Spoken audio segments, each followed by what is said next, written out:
Sebenarnya ini kalau kita mau berpikir secara logika, berpikir secara jernih, yuk kita berpikir secara jernih yuk. Kita kembali kepada awal ya, kepada topik ini ya, topik ini yaitu di Al-Maidah ayat 116 yang mengatakan ya, saya baca ininya langsung. Arabnya udah ada yang baca tadi pasti ya. Saya baca terjemahannya aja langsung. A'udzubillahi minasyaitonirrajim. Bismillahirrahmanirrahim. Dan ingatlah ketika Allah berfirman, wahai Isa putra Maryam, engkaukah yang mengatakan kepada orang-orang, jadikanlah aku dan ibuku sebagai dua Tuhan selain Allah? Isa menjawab, Maha suci engkau, tidak patut bagiku mengatakan apa yang bukan hakku. Isa di sini menolak ya, jika aku pernah mengatakan, tentulah engkau telah mengetahuinya. Engkau mengetahui apa yang pada diriku dan aku tidak mengetahui apa yang ada padamu. Sungguh engkaulah yang maha mengetahui segala gaib. Berarti di sini Isa jelas-jelas menolak. Kalau umat Kristen sebenarnya mau ya dengan rendah hati mempelajari kitabnya, di dalam kitab mereka sendiri itu ada penjelasannya di Matius 7 21 23. Gak tahu udah dibawa belum sama saudara Aki Gordian ayat ini. Saya screen ya. Ini sangat-sangat penting sekali dan mohon dipikirkan secara logika dan dengan seksama dan dalam tempo yang selama-lamanya. Kalau sebentar nanti nggak masuk ya. Jadi selama-lamanya. Sebentar. Nah. Oke, sudah terlihat ya. Di sana di ayat 21 bagi saudara saya yang Kristen yang di live chat maupun di room ini, bukan setiap orang yang berseru kepadaku Tuhan, Tuhan akan masuk ke dalam kerajaan surga, melainkan dia yang melakukan kehendak Bapakku yang di surga. Artinya Yesus di sini jelas dia tidak Tuhan, tapi kehendak Bapaknya yang ada di surga. Nah, ini yang terpenting. Pada hari terakhirnya apa sebenarnya? Hari-hari nanti kiamat, ada hari terakhir menjelang kiamat. Seperti yang dinubuatkan semua mengakui, Yahudi juga. Tapi Yahudi nggak tahu Al-Masih yang mana yang ditunggu. Tapi nanti Nabi Isa akan turun untuk dimintain pertanggungjawaban seperti yang di Al-Maidah 116 tadi. Pada hari terakhir, banyak orang yang akan berseru kepadaku. Nanti di hari terakhir ketika Nabi Isa alaihissalam mau menjelaskan kepada yang mengaku pengikutnya, dia akan berbicara pada hari terakhir itu. Pada hari terakhir banyak orang akan berseru kepadaku, Tuhan, Tuhan, bukankah kami bernubuat demi namamu dan mengusir setan demi namamu? Ini udah banyak dilakukan oleh pendeta-pendeta. Mereka mengusir setan lah katanya, mereka menghidupkan orang mati, mereka membuat mukjizat-mukjizat ya. Ini korelasinya sama, ini nubuat ayat ini sangat luar biasa. Dan mengusir setan demi namamu dan mengadakan banyak mujizat demi namamu juga. Ini sudah dilakukan oleh para pendeta-pendeta, oleh orang-orang Kristen saat ini. Pada waktu itulah aku akan berterus terang kepada mereka dan berkata, Yesus akan berkata, Nabi Isa alaihissalam akan berkata kepada mereka, berterus terang karena dia mendapat perintah dari seperti pertanyaan atau tanggung jawab dari Allah, apakah kamu mengaku? Nah, ini di sini cluenya. Pada waktu itulah aku akan berterus terang kepada mereka dan berkata, aku tidak pernah mengenal kamu. Yesus tidak mengenal kalian karena memang ajarannya sangat-sangat berbeda. Nyalah daripadaku, kamu sekalian pembuat kejahatan. Ayat 116 di Al-Maidah itu korelasinya ada di Matius 7 21 sampai ayat 23. Kalau kita mau mengkorelasikan, berpikir jernih, ayolah berpikir jernih. Dan oh ya, seperti ini. Di Al-Maidah, Nabi Isa alaihissalam dimintain pertanggungjawabannya. Di Matius 7, 21 dan ayat 23, jelas di sana Yesus mengatakan dia bukan Tuhan. Setiap orang yang berteriak Tuhan itu, dia malah marah. Karena apa? Tidak akan masuk ke dalam kerajaan surga yang memanggilku aku Tuhan, Tuhan. Nah, sekarang umat Kristen memposisikan Yesus sebagai Tuhan, melainkan dia melakukan kepada kehendak Bapakku yang di surga. Artinya harusnya yang disembah itu bukan Yesus. Ini ayat clear nih. Tapi anehnya ayat seperti ini kok bisa luput dari orang-orang Kristen dan malah nggak tahu seperti apa ya.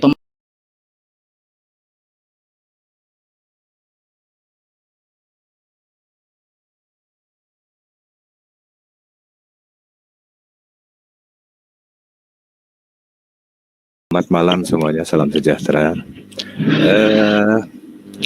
Tadi Bang Farhan bilang itu kan nyambungkan Quran lalu disambung ke Injil. Ya di Matius berapa itu? Matius 7 ayat 21 sampai 23 itu ya. Betul. Kalau memang pendapat Bang Farhan itu benar, tentu saja habis sudah, orang Kristen habis. Percayalah sama saya. Sudah nggak ada orang Kristen kok. Ya toh, kalau memang benar bahwa pendapat Bung Farhan itu bagus, apa sudah benar, sudah sesuai dengan apa yang seharusnya, pasti orang Kristen udah habis. Tapi kenyataannya di ayat itu pula, kalau Bang Farhan mau fair ya, itu sebenarnya harus dilihat gitu loh, bahwa di situ asal usulnya ada berapa bagian dari ayat itu di 7:21 sampai 23 itu. Enggak semua orang yang mengaku Yesus Tuhan pun atau berseru kepada Yesus pun bisa masuk surga. Tapi dia yang melakukan kehendak Bapakku yang di sorga. Di titik dulu ya. Di saat itu Bapakku yang di sorga. Itu Yesus mengatakan pada saat itu kan, melainkan yang melakukan kehendak Bapakku yang di sorga. Bapakku yang di mana? Yesus waktu itu sebagai apa? Dia itu adalah perwujudan firman yang saat itu berwujud manusia. Kembali Pak, pasti akan ke Yohanes 1 ayat 1 sampai Enggak usah, saya nggak akan bawa ke sana. Saya nggak akan bawa ke sana. Nggak usah so tahu lah. Santai aja dulu ya. Saya nggak lari ke sana. Itu artinya enggak, saya pengen di ini sih Pak. Saya pengen memahami pemikiran Anda dengan mengatakan ini bahasa Indonesia Pak. Belum tidak bisa mau ditafsir seperti apa. Silakan ditafsirkan seperti apa. Bukan itu mau ditafsir seperti apa. Mengerti enggak? Itu Bang Farhan biar sampai dulu. Saya dengarkan dulu ya. Dengarkan dulu. Oke, lanjut. Ayat 21 itu artinya saat itu juga Yesus sedang menerangkan bahwa yang bisa masuk ke kerajaan sorga itu orang yang mengaku dia sebagai Tuhan dan melakukan kehendak yang mengutus Yesus Bapa, Yesus sebagai anak di situ, sebagai firman yang lahir sebagai manusia. Di saat itu loh. Lalu Yesus di ayat berikutnya, pada hari terakhir banyak orang akan, itu kan berarti kelak. Berarti kan kelak, dan ini terbukti saat ini. Banyak orang akan berseru kepadaku, Tuhan, Tuhan, bukankah kami bernubuat demi namamu? Nah itu artinya di saat nanti ini, setelah, bukan di saat yang Yesus bicara itu, tapi di saat nanti beliau menubuatkan. Lalu pada waktu itulah, berarti pada saat akhir zaman, pada saat hari kiamat lah kalau kata Islam gitu ya, itu Yesus akan berterus terang, aku tidak pernah kenal kamu. Kenapa? Karena dia tidak melakukan kehendak Bapanya yang di surga. Ya, bahkan mereka itu adalah para pembuat kejahatan di mata Yesus. Jadi cukup jelas bahwa Yesus di situ Tuhan. Kalau memang pemahaman Mas Farhan terangkan tadi itu ada sambungannya dengan ayat Quran dan sebagainya, saya nggak ngerti lah, terus terang saya Quran saya bukan. Saya mau tambahin apa yang disampaikan Pak Popo itu. Nah, apa yang dibacakan oleh Pak Farhan itu sebenarnya Yesus mengecam nabi-nabi palsu di situ. Karena ayat-ayat itu sebenarnya ditujukan kepada nabi-nabi palsu, penyesat-penyesat. Itu sebenarnya kalau kita baca konteksnya ayat itu satu. Yang kedua, Bang Farhan kayaknya keliru mengutip ayat itu, karena kalau Bang Farhan percaya bahwa ayat itu dan itu diucapkan oleh Yesus, maka Yesus memanggil Allah itu Bapa. Gitu. Itu artinya, Pak, ayatnya saya bawa itu merah loh Pak. Bukannya merah iya, itu betul, Tuhan. Itu artinya, apa diganti biru aja? itu artinya, sebentar, boleh saya selesaikan dulu ya. Oke, jadi itu artinya Bang Farhan sendiri mengakui bahwa Yesus itu memanggil Allah di surga itu Bapa. Di dalam Islam tidak dikenal bahwa Allah SWT itu dipanggil sebagai Bapa. Nah, itu yang saya bilang tadi, bahwa Yesus mengecam nabi-nabi palsu yang mengajarkan penyesat-penyesat palsu. Muhammad menyesatkan. Karena kenapa? Sorry. Dia tidak mengajarkan bahwa Allah itu bukan Bapa. Saya nggak suka. Ini Pak Farhan tadi. Nggak bisa. Pak Farhan tadi yang membawa ayat itu. Pak Farhan tadi membawa ayat itu. Justru Anda bertentangan dengan apa yang saya jelaskan. Baca konteksnya ayat itu. Baca konteksnya ayat itu dong. Kasih ayat. kasih di dalam Matius itu, Itu kalau ada ayat nabi itu. penyesat. Ayo silakan tampilkan. Ayo. Itu Saya nggak suka kalau konteksnya, udah mulai itu muter-muter kayak Yesus gini. mengatakan Ini mengecam pasti menghujat nabi-nabi ini. palsu. Yang mau Itu dipalsu itu konteksnya justru Paulus. mengecam nabi-nabi Saya palsu. bisa buktikan kalau yang Kenapa? dikecam itu Karena nabi ada Paulus, nabi, palsu. ada Anda ini nabi sosok yang mengatakan menghujat. bahwa Allah bukan Bapa. Siapa itu? Muhammad. Nah, kalau Jadi di dalam itu yang Taurat, dibilang di Yesus. Perjanjian Lama, apa Nah ada itu namanya Tuhan disebut makanya apa? Mas Nggak Farhan ada. itu Yesus salah Yahweh, ngutip Asyik, ayat. Elohim. Rupanya itu Anda ini ngambil keyakinan, batu Anda ini. timbukan ke kaki. Nah salah sendiri siapa suruh tadi kan? Siapa suruh baca ayat itu? Gitu loh. Nah. Anda yang Nah, memulai itu silakan. memanaskan suasana. Silakan. Saya tanya, ketika itu Anda katakan, ayo kita cek di Matius 7, 21, 23, ada nggak nabi penyesat? Yesus menyebut Allah Bapa itu Allah itu Bapa. Itu jelas. Kasih Muhammad buktinya. menolak itu. Itu menolak itu. Kasih buktinya kalau itu Muhammad ayat- menolak Allah itu dipanggil Sebentar, Bapa. Bukan ini bukan Muslim tentang seluruh Muhammad. dunia juga menolak itu.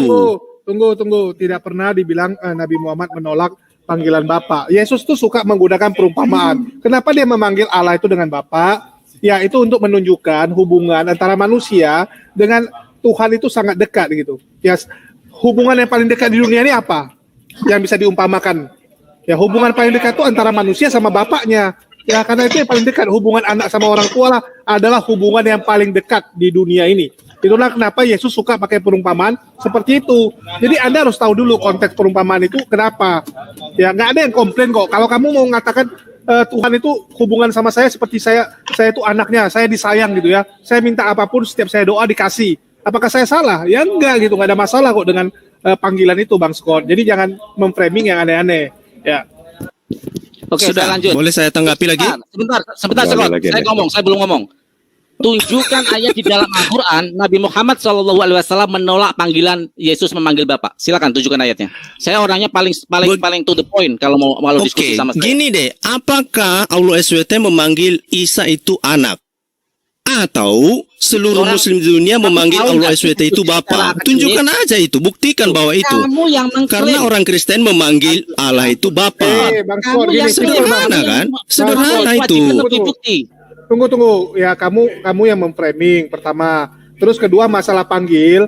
Ya Allah ngapain ngaku kalau Yesus memanggil dia kan dengan Bapa. Contoh gini ya, karyawan saya panggil saya bos. Misalnya ada yang panggil bos, ada yang panggil Bapak, ada yang panggil nama. Apakah saya harus bilang, "Wih, saya itu namanya bukan itu, saya namanya ini." Ini bagi saya semua sama gitu. Semua manggil saya mau Bapak, mau bos, ya mau panggil abang gitu kan. Apa itu salah? Nggak ada masalah sama saya gitu. Tidak Boleh seperti nambahin itu, Bang. Tidak seperti itu, Bang. Karena ketika Yesus dibaptis, Allah berkata di langit, dia bilang, "Inilah anak yang kukasihi, dengarkanlah dia." Jadi memang Allah memanggil Yesus itu anak. Jadi makanya saya bilang jangan dibolak-balik gitu loh. Sebentar, Scott. Di Waduh, dalam Bang. dunia Bang, ayat itu akademis, lebih kacau, Bang. di dalam pengadilan, Tunggu, kamu ayat itu memberikan kacau loh. Itu ayat kamu palsu memberi loh. sebuah tuduhan. Sebuah tuduhan harus dibuktikan dengan apa yang dinamakan bukti. Kamu Ya, itu menuduh ayat palsu yang tadi masalah tadi menolak Bapak panggilan berkata. Bapak. Ya, jadi Tunjukkan di Bapak dalam berkata, ayat suci Al-Quran. di langit itu Ayo, itu tunjukkan. malah kacau loh Bang Scott. Buktinya nggak ada yang mengikuti Yesus saat itu Bang. Langit terbelah, suara keluar. Ya orang di situ ada banyak sekali yang lagi ngantri dibaptis. Nggak ada yang mau jadi murid Yesus Bang. Tidak ada kok kata-kata Nabi penyesat kok ditafsirkan Nabi Sederhana pertanyaan saya, Pak. Apakah Allah Ini SWT memanggil Isa itu sebagai anak atau seluruh Muslim di dunia ini memanggil Allah SWT itu Ini ya, Bapa? saya tengahin Pak Scott, mohon Itu maaf. yang diajarkan Ada Tuhan korelasinya Yesus. saya bahas. Ada korelasinya Gini, nggak gini. saya bahas? Ada nggak korelasinya yang saya bahas, Pak Scott? Pak Popo, ada nggak korelasinya ayat itu dengan Karena Anda membawa tadi Matius 7 itu, dan di dalam itu Yesus itu adalah anak. Dia posisinya sebagai anak. Yesus itu anak Allah. Ampun deh. Oke, mungkin pertanyaan saya gini, Pak Scott. Nah, ketika Yesus memanggil Bapak, itu Bapak dalam pengertian apa? Karena setahu saya, Bapak itu cuma ada 3 jenisnya. Di luar daripada itu tidak ada. Yang pertama, Bapak biologis. Lalu yang kedua, Bapak adopsi.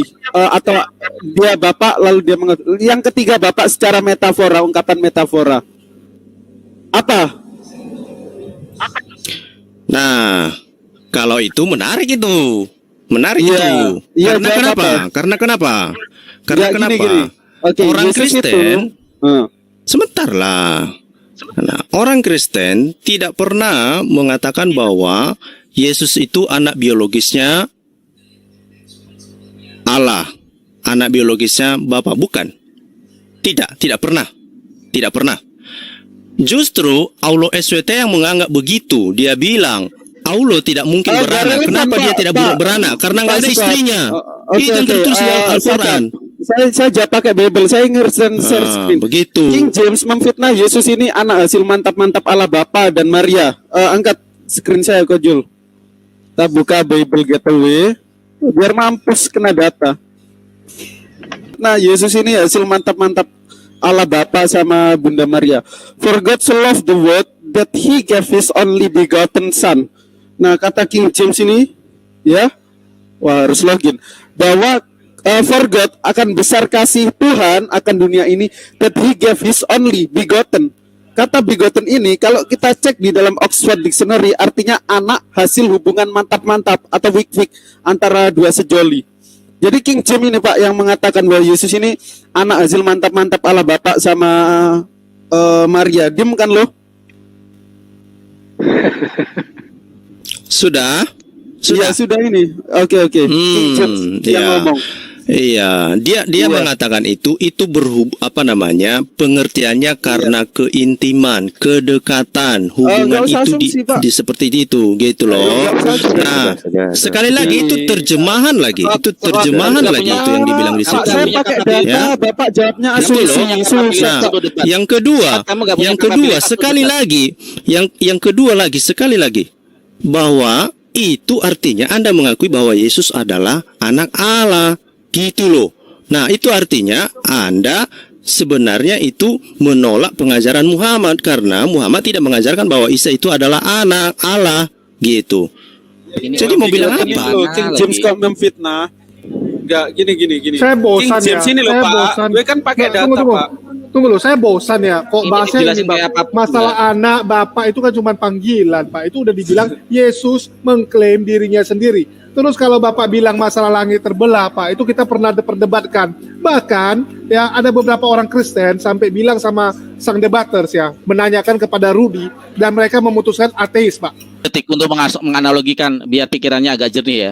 Kalau saya seandainya Tunggu. mengatakan Saya tukar orang. Ya udah, soalnya banyak sekali minta naik. saya kasih tak 10 detik, saya katakan seperti ini ya, Pak Scott. Saya katakan seperti ini. Saya sudah akrab dengan Bapak dan saya memanggil Pak Scott, Bapak Scott. Apakah otomatis saya anak Bapak? Saya anak Bapak enggak? Itu tanda penghormatan, Pak. Tanda penghormatan. Bapak sendiri yang memanggil Yesus itu anak. Dia bilang inilah anak yang kukasihi. Pak, itu ayat palsu. Ayat palsu. Udah kita bilang itu ayat palsu, tapi udahlah. Mungkin Udahlah, jangan bahas ini. Dia yang bilang ayat palsu lagi. Iya. Geser ke aku aja lah biar ganti topik. Geser ke aku ke Julius. Mau bahas yang palsu-palsu enggak nih? Kita mau serius enggak ini yang bahas palsu-palsu? Scott, kamu belajar dulu. Ya, kita lanjut. Enggak mau bahas yang palsu-palsu enggak nih? Bang, kalau mau bahas palsu nanti kita bahas kontradiksi. Bang Scott terima nggak kalau jadi ateis? Ya, Mau bahas yang palsu atau enggak nih? Kalau Kristen Nggak apa-apa. jujur. Kalau Oke. terbukti, abang mau jadi ateis nggak? Masalah kontradiksi itu jangan kan gitu lah, Bang. itu Itu wajar palsu. itu. Itu bukan wajar, Pak. Wah, Dari kenapa itu itu bisa kontradiksi di dalam terjemahan? Enggak. Sekali lagi itu kontradiksi dalam terjemahan. Kalau Jangan dari terlalu aslinya, kontradiksi gimana? jangan Kalau terlalu Bang, kalau dari asli itu gimana? Ya, kalau dari asli gimana? picik lah kira-kira Nggak ada gitu ya. picik, Bang.